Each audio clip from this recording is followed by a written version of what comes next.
की कॉइल को घुमाता है, और हमें पता है जब भी कॉइल जनरेटर में घूमती है there is the generation of electric current. तो ये डिफरेंट टाइप हमने डिस्कस की थी। तो ऐसे ही इस चैप्टर में सिर्फ डिफरेंट सोर्सेज के बारे में ही डिस्कशन करनी है। तो चलिए आगे बढ़ जाते हैं, एक और सोर्स के बारे में बात कर लेते हैं। तो next source is biomass energy. ठीक है, अब पहली बात बायोमास क्या होता है, पहले हम बायोमास के बारे में बात करेंगे। बायोमास एक वर्ड देखो, बायो मीन्स मैं बोल सकता हूं अगर सिंपल वे में, कोई भी चीज which is related to the living thing, चाहे जो ऑर्गेनिक हो, like plants, leaves of the plants, leaves जो उसकी हो जाएंगी, फ्रूट्स का जो वेस्ट हो जाएगा, बनाना आपने खा लिया बट उसका जो पील ऑफ था वो आपने फेंका, वो एक तरह का ऑर्गेनिक सब्सटेंस है। ठीक है, या डेड इंसेक्ट्स है, या डेड ऑर्गेनिजम्स हैं, कोई भी, चाहे कोई छोटा सा एनिमल क्यों ना हो, या वेस्ट मटेरियल जो भी होगा, बट वेस्ट मटेरियल ऐसा नहीं कि जो इनऑर्गेनिक सब्सटेंस हो। इनऑर्गेनिक भी जैसे आपने प्लास्टिक फेंक दिया, वो बायोमास नहीं कहलाएगा। अगर आपने एक लकड़ी का पीस मींस वुड का पीस फेंक दिया, वो बायोमास कहलाएगा, क्योंकि वो प्लांट का ही एक पार्ट है। तो आई गेस आपको समझ में आ गया कि बायोमास क्या होता है। वेस्ट मटेरियल, चाहे वो वेजिटेबल वेस्ट हो, फ्रूट का वेस्ट हो, एग्रीकल्चरल वेस्ट हो, या सीवेज हो, कोई भी हो सकता है। और dead parts of the living things कोई भी होंगे, वो डेड पार्ट्स चाहे कोई एनिमल क्यों ना हो, छोटा सा चूहा मर गया है फॉर एग्जाम्पल, मीन जो भी ऑर्गेनिक हो, तो उनको बोला जाता है बायोमास। एग्जाम्पल्स भी दी गई हैं, wood, animal dung, vegetable waste, agricultural waste, sewage etcetera, there are many more examples. अब बायोमास से एनर्जी कैसे बनती है और क्या होता है उसके बीच में, लेट मी चेक। डायग्राम हो तो बेटर, नहीं तो मैं डायग्राम निकाल के रख लूं पहले ही। हाँ, diagram, we have the diagram. तो मैं सीधा डायग्राम ही ले आता हूं, आपको सारा डायग्राम के जरिए समझा देता हूं। चलिए, तो शुरुआत की जाती है डायग्राम से। दिस इज द डायग्राम, दिख रही है आपको? Yes sir. Yes sir. Okay, अब डायग्राम को वन बाय वन हम समझते हैं। थोड़ा सा मैं जूम कर लूं सो दैट उस पार्ट पर हम सिर्फ ध्यान देंगे। पहले मैं इस पार्ट पर ध्यान देना चाहता हूं जहां पे लिखा है slurry of A cattle Dang and water.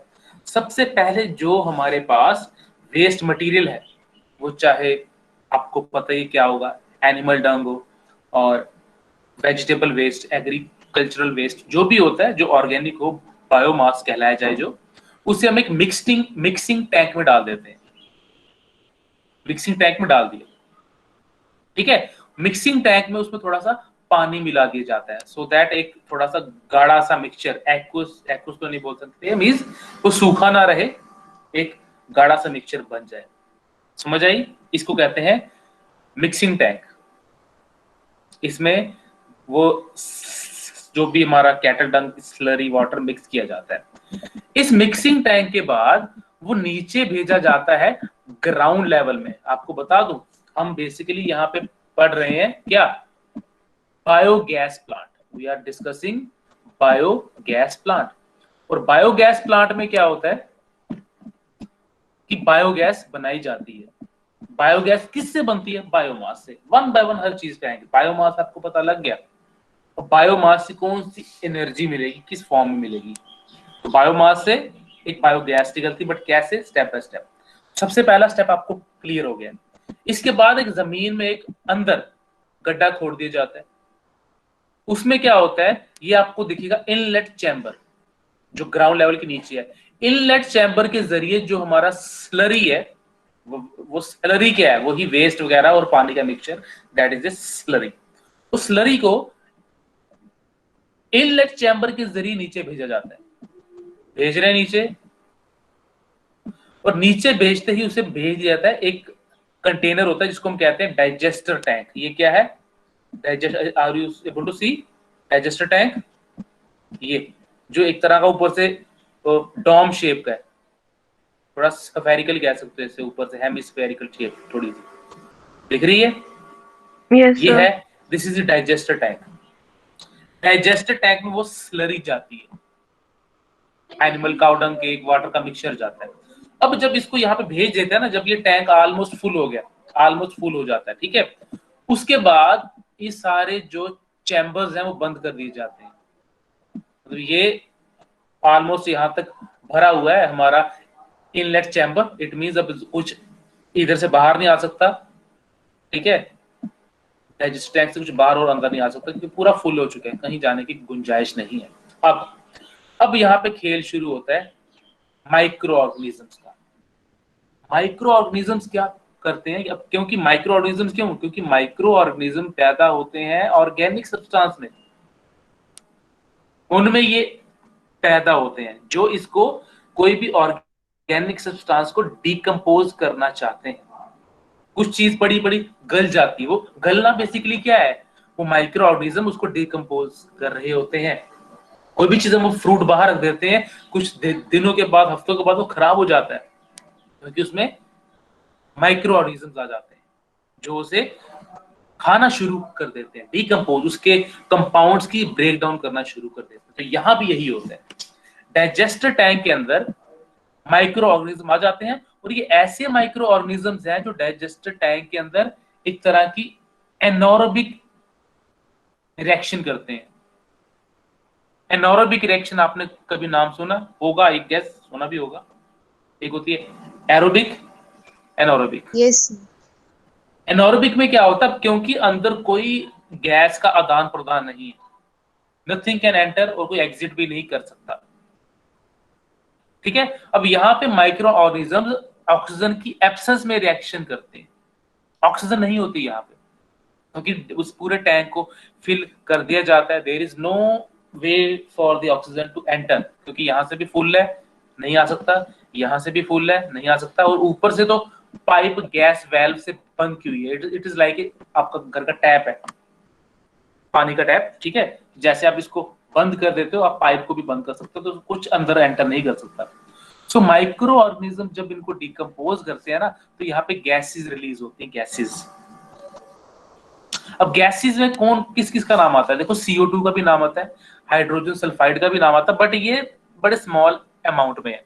जो मेन गैस रिलीज होती है which is very combustible and useful for us, वो है मिथेन गैस। तो कौन सी गैस रिलीज होती है, मेन मिथेन गैस।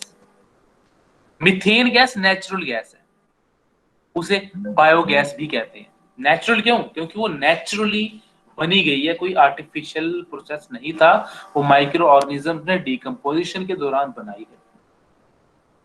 तो यहाँ पे गैस इकट्ठी होनी शुरू हो जाती है, गैस इकट्ठी हो रही है, और यही गैस जब हमें पता लगता है, इसको तकरीबन नियर अबाउट 2 मंथ्स तो मिनिमम लगते हैं इस प्रोसेस को, डिकम्पोजिशन को, गैस को बनने को 2 महीने कम से कम लग जाते हैं अच्छे से। तो जब हमें लगता है कि इतना टाइम हो चुका है, गैस अंदर बन चुकी है, अब कई बार बोलते हैं कि हमें कैसे, मे बी ना अच्छे से बनी हो, कैसे पता लगता है, तो देखिए होता क्या है, यहां से ना, ये जहां पे आपको दिख रहा है outlet chamber, you can see outlet chamber,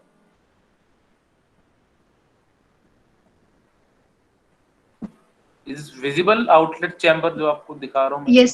हाँ, अब आउटलेट चैम्बर Yes, से, sir. हाँ, बच्चे कहते हैं कि कई बार सर आउटलेट चैम्बर से बाहर कैसे आती है वो जो स्लरी है, कैसे बाहर आती है। तो बेसिकली क्या होता है, बायोगैस जो बनती है ना, बायोगैस है, गैस के पास प्रेशर होता है, अब ऊपर से तो वो निकल नहीं सकती क्योंकि वॉल से क्लोज्ड है, कोई चांस नहीं, और पाइप भी बंद की हुई है वेल्व से।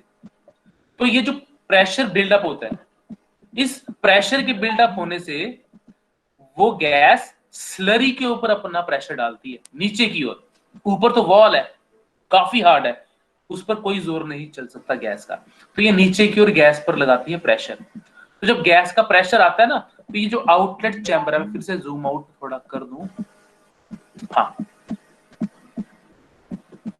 दिस आउटलेट चैम्बर, यहां पे स्लरी का जो अमाउंट है वो इंक्रीज हो, क्योंकि नीचे दबाया जा रहा है, जब दबाएंगे तो यहां से स्लरी थोड़ी बाहर आनी शुरू हो जाती है, बाहर आ रही है, तो यहां से हमें आइडिया लग जाता है कि हाँ, गैस काफी ज्यादा बन चुकी है। जब गैस बन चुकी होती है, तब हम ये वेल्व खोल लेते हैं, वेल्व को ओपन किया जाता है, और ओपन करने के साथ जिसमें जो गैस निकलती है, it is very combustible, it is a natural gas, कोई हार्मफुल चीज नहीं है इसमें।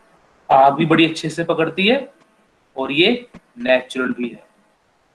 ओके सॉरी सॉरी सॉरी, किधर चला गया? ओके हाँ, ये मैं फिर से जूम आउट कर दूं। इस गैस के फायदे बड़े हैं, इस गैस से काफी सारे फायदे होते हैं। एक तो गैस जो निकल रही है from the biogas plant, there is no pollution, कोई हार्मफुल सब्सटेंस नहीं निकलता। जैसे हम पेट्रोल को बर्न करते हैं, डीजल को बर्न करते हैं, हार्मफुल गैसेस भी निकलती हैं, ऑक्साइड्स निकलते हैं harmful. But biogas plant is natural, it is a clean fuel, कोई हार्मफुल गैस नहीं, नेचुरल है ये। दूसरी चीज, ये भी एक तरह का रीन्यूएबल सोर्स ऑफ एनर्जी है। अब वो कैसे? क्योंकि देखो प्लांट्स फिर से उग जाते हैं, ठीक है, प्लांट्स उगते हैं तो उनका वेस्ट भी आता है। हम डेली लाइफ में कितना वेजिटेबल वेस्ट फेंकते हैं, छिलके फेंक देते हैं, फ्रूट वेस्ट फेंकते हैं, there is a lot of agricultural waste. तो ये रीन्यूएबल है, बार बार आता है, बार बार आता है, तो हम बार बार गैस को बना सकते हैं। बट एक चीज है, इस गैस से ज्यादा हम अपनी एनर्जी रिक्वायरमेंट पूरी नहीं कर सकते, सिर्फ खाना अच्छे से बना सकते हैं।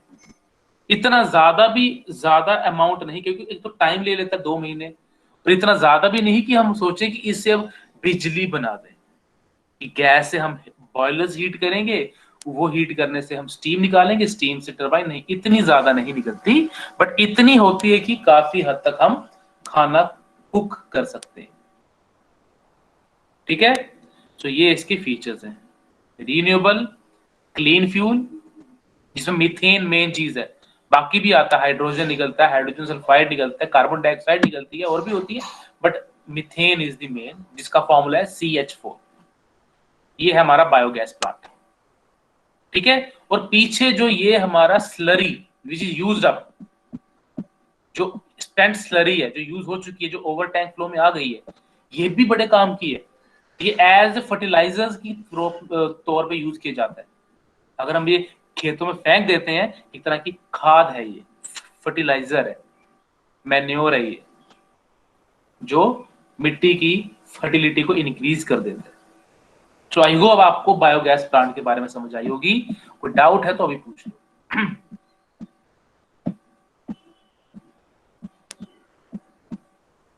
Yes, anyone? कोई फायदा नुकसान इसका पूछना है तो कैन आस्क, अदरवाइज फिर मैं आगे बढ़ जाता हूँ।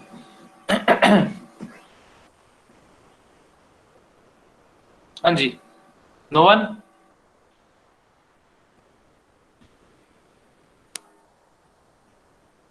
हेलो?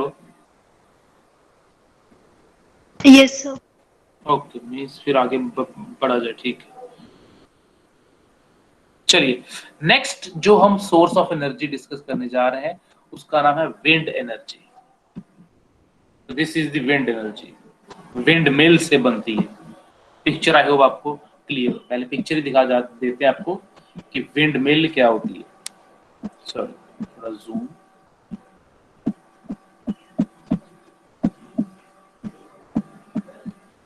ये है हमारी विंड मिल। विंड मिल क्या होती है? बड़े बड़े blades like a fan use किए होते हैं, but very huge in size, ठीक है। उन ब्लेड्स को हम वहां इंस्टॉल करते हैं, उन वो फैन वाले टाइप दिखने वाले को, जो डिवाइस है कह सकते हो, एक मशीन है विंड मिल, उसे वहां इंस्टॉल किया जाता है जहां पर ज्यादा से ज्यादा हमें हवा का फ्लो दिखे, जहां पे हवा ज्यादा हो, वहां पे ही इसको रखा जाता है, लगाया जाता है, ठीक है। अब इसके बारे में वन बाय वन चीजें डिस्कस करते हैं, क्या क्या होती हैं। विंड मिल, पहले विंड एनर्जी, विंड मिल, इकट्ठे इसको चीजों को पढ़ेंगे। Wind energy is used in the wind mills which converts kinetic energy of the wind into mechanical और इलेक्ट्रिकल एनर्जी। तो विंड एनर्जी जो होती है वो विंड मिल में यूज की जाती है। विंड मिल में आपको बताया, बड़े बड़े फैन के ब्लेड्स होते हैं, वो लगाए गए होते हैं, तो हवा आती है जब जोर से फ्लो करते हुए, तो कहते हैं तकरीबन काफी स्पीड होनी चाहिए, 15 किलोमीटर पर आवर के आसपास स्पीड होनी चाहिए हवा की, ये नहीं नॉर्मल से स्पीड हो तो बढ़िया जी हवा आ जाई है, चलो हम यहाँ पे विंड मिल इंस्टॉल करते, नहीं, उसके लिए भी कंडीशंस होती हैं विंड मिल लगाने के लिए। और एक विंड मिल भी काफी नहीं है कि बोले एक विंड मिल लगा देंगे हमें काफी ज्यादा एनर्जी मिल जाएगी, पूरे शहर को बिजली मिलेगी, पूरे मोहल्ले को मिलेगी, नहीं, ऐसा नहीं होगा। This is not the case. तो हर चीज के लिए कुछ कंडीशंस होंगी, वो जब सेटिस्फाई होंगी तभी हम विंड मिल लगा सकते हैं। ठीक है, तो विंड कब फ्लो होती है आपको पता है? विंड एक होती है नॉर्मल हवा आना, एक होता है विंड आना। नॉर्मल हवा में और विंड में क्या फर्क है, और विंड कब आती है? Any idea? I am sure होगा, आपको पता होगा। So heating up of Earth's surface. Yes exactly, you are right. Heating up of earth surface, जब कहीं पे ज्यादा गर्मी हो जाती है, टेम्परेचर इंक्रीज हो जाता है, तो ठंडी हवा, कूल एयर, ठंडी हवाएं फ्लो होना शुरू हो जाती हैं from the region where the air density is more to the region where air density small. गर्म जगह पे एयर डेंसिटी डिक्रीज हो जाती है क्योंकि एयर पार्टिकल्स ऊपर उठ जाते हैं, तो तब विंड का फ्लो शुरू हो जाता है। ठीक है, तो जब विंड फ्लो होती है, विंड ब्लो होती है, तब काइनेटिक एनर्जी जो विंड की होती है वो यूज की जाती है टू जनरेट इलेक्ट्रिसिटी। क्योंकि जो विंड टरबाइन होती है उसमें विंड मिल के अंदर टरबाइन यूज की जाती है, जो अगर विंड के ब्लेड, विंड मिल के ब्लेड घूमते हैं तो टरबाइन उसके अंदर घूमती है, उसके अंदर रोटर होता है, वो घूमना शुरू कर देता है, which is use to generate electricity. Windmill का सिर्फ एक ही यूज नहीं है कि हम इलेक्ट्रिसिटी ही बनाएं, विंड मिल के और भी कई सारे यूज होते हैं। To lift the water from well, कुएं से पानी निकालने के लिए भी विंड मिल यूज की जाती है। To run the flour mills, आटा चक्की जिसको कहते हैं, आटा पीसने वाली मशीन, उसके लिए भी विंड मिल यूज की जाती है। तो काफी यूजेस होते हैं इसके। बट एक सिंगल विंड मिल जो होती है वो काफी छोटी अमाउंट ऑफ एनर्जी प्रोड्यूस कर जाती है, इसलिए हमें विंड एनर्जी फार्म्स लगाने की जरूरत पड़ती है। So large number of windmills in large area are coupled together to produce more electricity in wind energy farm. तो काफी अब इसके लिए अगर हमें ज्यादा, एक मान लो एक टाउन है, एक सिटी है, उसकी रिक्वायरमेंट पूरी करनी है एनर्जी की, सो अब दो चीजें चाहिए, एक तो विंड मिल लगाना और काफी सारा लगाना। और काफी सारी विंड मिल्स लगाने के लिए वी रिक्वायर मोर एरिया, काफी लार्ज लैंड लगती है विंड मिल प्रोजेक्ट सेटअप करने के लिए। और दूसरा, वहां पे हमेशा हवा का फ्लो होना चाहिए, और अक्सर कोस्टल एरियाज में हवाएं चलती रहती हैं, तो वहां हम लगा सकते हैं क्योंकि वहां का हवा तेज होती है। तो approximately 15 to 20 kilometre per hour की स्पीड होनी चाहिए हवा की। ये नहीं कि थोड़ी सी हवा हमारे जम्मू में चले, चलो जी विंड में लगा दो, नहीं, ऐसा नहीं। 15 to 20 kilometre per hour speed होनी चाहिए हवा की। तो ये चीजें हैं which are required to set up wind energy farm. फायदे क्या है इसके? There are advantages also. It is renewable source of energy. पहला, हर कोई भी अगर आप कोई सोर्स ऑफ एनर्जी पढ़ रहे हो ना, it is important to know the advantages and disadvantages. हर किसी की आपने समझनी है और याद भी करनी है। रीन्यूएबल सोर्स ऑफ एनर्जी, क्योंकि हवा तो फ्लो होती रहती है, अब ये नहीं बोलेंगे एक बार विंड है वो खत्म हो जाएगी, नहीं, फ्लो होती रहती है। It does not cause any pollution. I don't think इसके लिए कुछ एक्सप्लेनेशन चाहिए। कोई हार्मफुल गैसेस नहीं है, तो बिल्कुल कोई भी पोल्यूशन नहीं होगा यहाँ पे। इको फ्रेंडली कह सकते हो आप इसे। And recurring cost is less. अब रेकरिंग कॉस्ट क्या होता है? मींस जो सेटअप का कह सकते हो कि जब लगाना होता है उसे ज्यादा कॉस्ट नहीं लगती। ठीक है,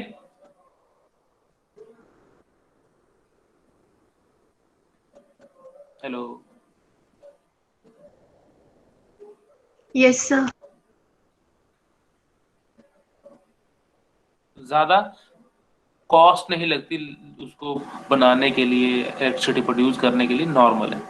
ठीक है, ज्यादा नहीं लगती। बट इसके अलावा डिसएडवांटेजेस भी हैं इसके, डिसएडवांटेजेस भी हैं। अब डिसएडवांटेजेस क्या है इसके?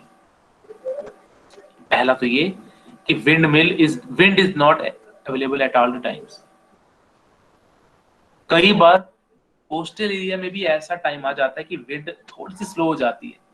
जब विंड थोड़ी स्लो हो जाती है, हवा थोड़ी आहिस्ता आहिस्ता फ्लो करती है, तब क्या होता है, तब ये होता है कि वहां पे विंड मिल के द्वारा एनर्जी प्रोड्यूस करना थोड़ा स्लो हो जाता है, काम नहीं हो पाती अच्छे से। दूसरा, इट रिक्वायर्स लार्ज एरिया, क्योंकि विंड एनर्जी फार्म लगाना है तो you need more area to set up the windmills. तो काफी ज्यादा एरिया चाहिए होता है, इनफैक्ट इतना एरिया कि पूरा पूरा एक टाउन वहां पे आ जाए, इतना एरिया होता है, पूरा शहर वहां पे आ जाता है, काफी ज्यादा एरिया वो कवर करता है। थर्ड, वो मैंने आपको ऑलरेडी बता दिया कि विंड की स्पीड इतनी कम से कम होनी चाहिए, तो पहले भी आपको बताइए। So these are all the disadvantages of windmill और विंड एनर्जी, कि विंड एनर्जी की डिसएडवांटेजेस क्या क्या होती हैं। ठीक है, तो आज का एक लास्ट पढ़ेंगे, उसके बाद हम खत्म कर देंगे। कुछ आपको कुछ फैक्ट्स बता देता हूं, fact about the wind energy and all. Denmark एक ऐसी कंट्री है, सॉरी वो बाद में, एक डिसएडवांटेज इसका और भी है, लगाना इसको इतना कॉस्टली नहीं है, बट इसकी जो ब्लेड्स की मेंटेनेंस है वो ज्यादा चाहिए होती है। कई बार इतनी तेज हवा होती है कि वो ब्लेड्स मुड़ जाते हैं, तो वो चीजें, इसकी ब्लेडिंग, जो ब्लेड की कॉस्ट है वो ज्यादा हो जाती है, वो भी इसका आप डिसएडवांटेजेस ऐड कर सकते हो। ओके, मैं आपको बता रहा था, डेनमार्क एक ऐसी कंट्री है इस पूरे वर्ल्ड में जिसको बोला जाता है कंट्री ऑफ विंड्स। वहां पे हमेशा हवा चलती ही रहती है, that is why it is known as country of winds. और वहां पे काफी ज्यादा यूज किया जाता है विंड एनर्जी, काफी ज्यादा। अगर हम अपने इंडिया की बात करें, इंडिया का जो रैंक है इट इज 5th, 5वें रैंक में है हमारी जो इंडिया देश है, 5th रैंक है इसका पूरे ऑल ओवर वर्ल्ड में, जो विंड से एनर्जी प्रोड्यूस करता है। ठीक है, और कितनी एनर्जी और कहां पे ज्यादातर यूज होती है, इंडिया का जो लार्जेस्ट विंड एनर्जी फार्म है वो कन्याकुमारी में है, which is in Tamil Nadu. India का largest wind energy farm it is in the near Kanyakumari, जो तमिलनाडु में है। और तकरीबन वहां से 380 megawatt of energy, electricity produce होती है, 380 मेगावाट। तो these are some important points regarding wind energy. ठीक है, आई होप इतना आपको क्लियर है। इसके बाद वाला टॉपिक में देखता हूँ कि अगर वो आज हो पाएगा तो डिस्कस करेंगे, नहीं हो पाएगा तो will discuss next time. Okay, so कुछ आज हम डिस्कस कर लेते हैं, जो डेफिनेशंस होगी वो हम डिस्कस कर लेते हैं। अब हम बात करने लगे हैं ऑल्टरनेट सोर्सेज में, जो जिसका मेन नाम आता है, ज्यादातर नाम आता है उसका, which is the solar energy. Now why there is a need of alternate sources of energy? Alternate मतलब non conventional sources of energy, जो मैं आपको ऑलरेडी बता चुका हूं। नॉन कन्वेंशनल वो होती है जो ज्यादातर यूज नहीं होती, नॉर्मली ज्यादातर यूज नहीं होती। तो डे बाय डे ना हमारी एनर्जी की रिक्वायरमेंट इंक्रीज हो रही है, डे बाय डे इंक्रीज होती जा रही है, क्योंकि because of the increase in the population, तो रिक्वायरमेंट ज्यादा है एनर्जी की। ठीक है, सो अब एनर्जी की रिक्वायरमेंट ज्यादा है, तो इससे क्या होता है, तो हमें कुछ अलग वे भी सोचने पड़ते हैं एनर्जी हासिल करने के। अब हर कोई अगर पेट्रोल यूज करने लग जाए तो कितना लॉस हो रहा है, एक टाइम पे आएगा कि खत्म हो जाएगा। तो अगर वो खत्म हो गया, हमारे जो अब सोर्स ऑफ एनर्जी यूज हो रहे हैं, इफ दे गेट वैनिश्ड, तब हम क्या करेंगे। इसीलिए हम अल्टरनेट सोर्सेज ढूंढ रहे हैं, नॉन कन्वेंशनल। ठीक है, इससे क्या होता है, अगर अभी हम ढूंढ लेंगे, अब कुछ कहते हैं कि सर जब होगा तब ढूंढ लेंगे ना, बट उससे क्या होगा, तब जब ढूंढेंगे हमारे पास तब कुछ होगा नहीं, तो हमें बेसिक से शुरू फिर से करना पड़ेगा।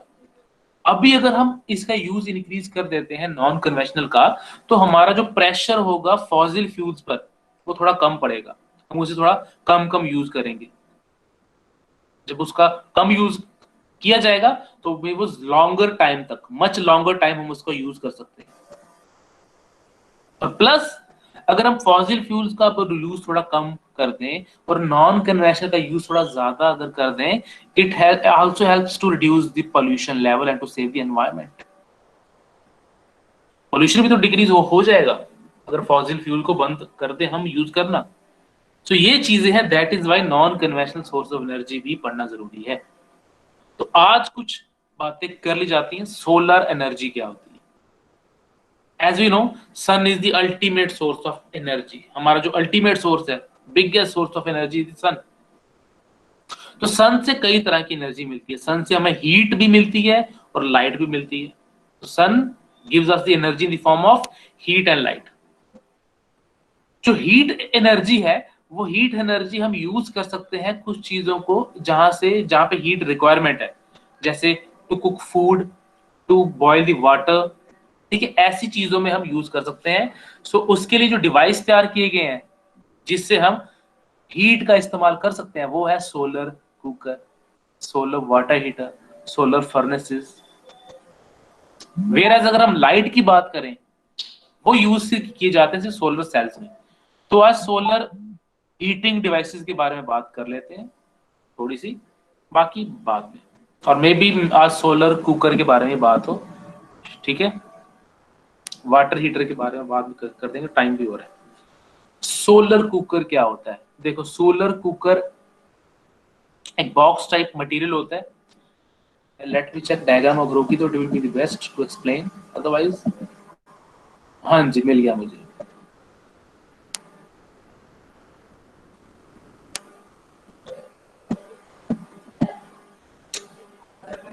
बॉक्स टाइप सोलर कुकर आपको दिख रहा होगा, हमने अभी यही देखना है, इस पर फोकस रहेगा। So let me zoom it.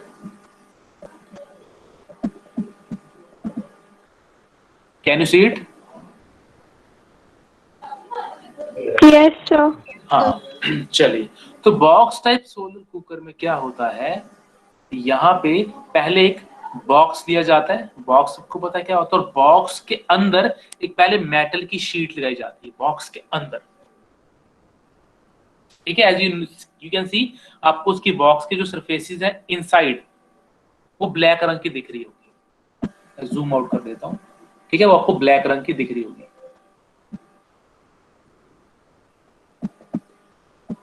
ठीक है, उसके बाद उस ब्लैक रंग, उस मेटल शीट को ब्लैक कलर से पेंट भी किया जाता है। अब ब्लैक कलर से पेंट इसलिए किया जाता है because black is very good absorber. Black body जो होती है वो काफी हीट को एब्जॉर्ब कर लेती है, रेडिएशन को, हीट रेडिएशन को एब्जॉर्ब करने में उसकी एबिलिटी है। ओके, और ऊपर आपको दो तरह की चीज दिखेंगी, एक आपको ग्लास दिखेगा, एक लिड होगा जो ग्लास का अभी जो ओपन करके रखा हुआ है, एज यू कैन सी ये ग्लास लिड है, और सामने उसके एक मिरर भी है। दो चीजें हैं, ग्लास लिड और मिरर। तो ग्लास लिड और मिरर का दोनों का आपको फंडा समझाता हूं क्या है। मिरर का काम होगा कि लाइट जो मिरर पे पड़ेगी, मिरर रिफ्लेक्ट करके इसको बॉक्स पर गिराएगी। ठीक है, तो हम क्या करते हैं, इस मिरर को फेस करवा देते हैं। इसका जो फेस होता है वो फेस करता है सन को, तो सन से हीट आती है तो वो रिफ्लेक्ट होके बॉक्स में गिर जाती है। अब उसके ऊपर जो आपको ग्लास का लिड दिख रहा है, ये जो भी ओपन है, इसको हम कवर कर देते हैं। और ग्लास को कवर करने से क्या होता है, ये हीट को अंदर ही ट्रैप कर लेता है, जिसको आप कहते हो एक तरह से ग्रीन हाउस इफेक्ट। उसमें क्या होता है ना, हीट ट्रैप हो जाती है। तो यहाँ पे भी कुछ ऐसा हम ग्लास को यूज करते हैं कि जो हीट अंदर जाए, ग्लास को अगर ऊपर से बंद कर दें तो हीट अंदर हो जाती है ट्रैप। उससे क्या होता है, अंदर जो टेम्परेचर है स्लोली स्लोली इंक्रीज करने लगता है, और काफी हद तक हम टेम्परेचर यहाँ पे इंक्रीज कर देते हैं, इतना कि हम फूड को बॉईल कर सकते हैं, चावल उबाल सकते हैं, आलू पोटैटो उसे बॉईल कर सकते हैं। बट अगर हम सोचें कि ऐसा इतनी हीट अगर कर दें कि हम चीजों को तड़का लगाएं, दाल बनाए, सब्जी, उतनी ज्यादा नहीं होती, बट इतना है कि हम चीजों को इजिली बॉईल कर सकते हैं। 100 degree Celsius to 120 degree Celsius easily हम पहुंच जाते हैं। अगर इससे बेटर बनाना है तो इस प्लेन मिरर की जगह हम यूज कर लेते हैं कॉनकेव मिरर, क्योंकि कॉनकेव मिरर की प्रॉपर्टी है कि वो कन्वर्ज करता है रेज को, एक ही पॉइंट पे कंसंट्रेट करता है। जब हीट एक ही पॉइंट पे कंसंट्रेट होती है ना, तो ज्यादा हीटिंग इफेक्ट आता है, क्योंकि एक सिंगल पॉइंट पर हीट जाती है सारी की सारी, तो वो ज्यादा हीट जनरेट होती है, उसमें आप फ्राई भी कर सकते हो। तो दो टाइप होता है, एक होता है box type solar cooker, box type में आपका ये प्लेन मिरर होगा। रिफ्लेक्टर टाइप होता है दूसरा, रिफ्लेक्टर टाइप सोलर कुकर में प्लेन मिरर की जगह कनकेव मिरर यूज किए जाते हैं। सो आज इतना रखेंगे, नेक्स्ट क्लास में इसके एडवांटेजेस डिसएडवांटेजेस भी देखेंगे, ठीक है। एनी डाउट यहां तक तो पूछ लो, अदरवाइज क्लास हम बंद कर देंगे थोड़ी देर में। यस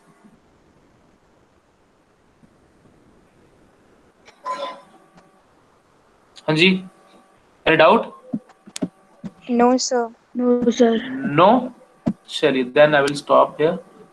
नेक्स्ट क्लास में यहीं से कंटिन्यू आगे किया जाएगा, तो समझेंगे चीजों। चलिए देन, ओके। कुछ डाउट्स मैंने चैट में अब देखा, वेट, एक्सक्यूज सर, कुछ ना अब ज्वाइन नहीं कर पा रहे तो बेटा can't do anything. Okay, recording हाँ सेशन मेरे पास आ जाएगा तो आपको सेंड कर दिया जाएगा, ठीक है। Okay then, good bye, class is over now. Thank you, sir. Thank you, sir. Thank you, sir. Thank you, sir. Welcome everyone, welcome, good bye.